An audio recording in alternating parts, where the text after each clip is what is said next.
I'm here with George, the Public Relations Officer for the Antigua Electoral Commission. And we understand it's a new policy where persons who have lost their cards are now required to pay a fee of $100 for replacement. Could you explain the background behind of that and just for the public's knowledge, the importance? Yes, I want to be clear. The replacement fee of $100 is customary, so that's always existed.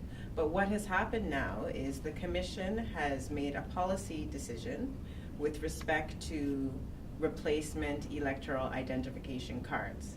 Now when individuals come and they have lost their card, they have to pay the $100 EC customary fee once they come to file that report with us.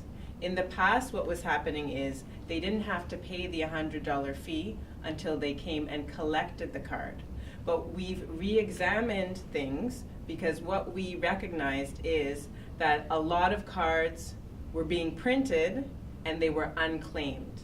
And we want this to serve as a deterrent because individuals are going to feel more invested because they've paid the $100.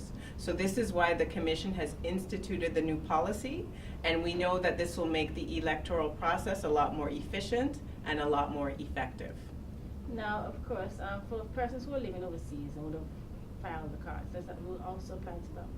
This is specifically dealing with individuals who have lost their cards.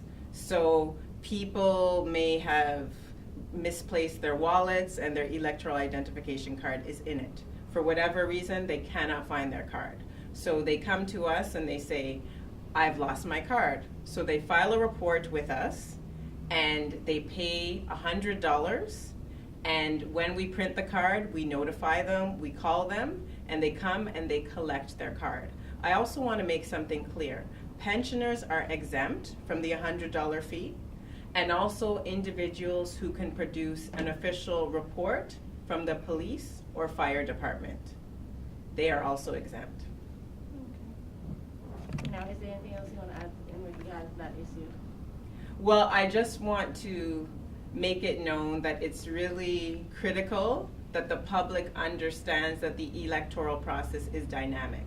So the reason why the Commission felt that they had to change this policy is because they recognized that a lot of people were not coming to collect their electoral identification replacement cards. So we want to make sure that people collect their cards because it's critical to have your electoral identification card. This is what enables you to vote. You can also use this state-of-the-art electoral identification card for traveling.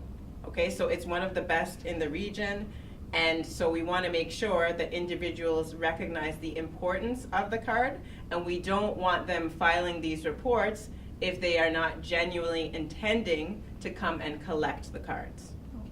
Now, of course, are there any other initiatives that ABEC is working on for this year?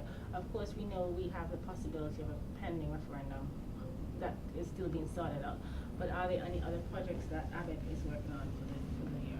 Well, the Barbuda Council elections are right around the corner. They're going to be happening in the month of March. So that's something that we are preparing for. And we're also really excited because we will be launching our official website in the next couple of months. And this will be a great tool.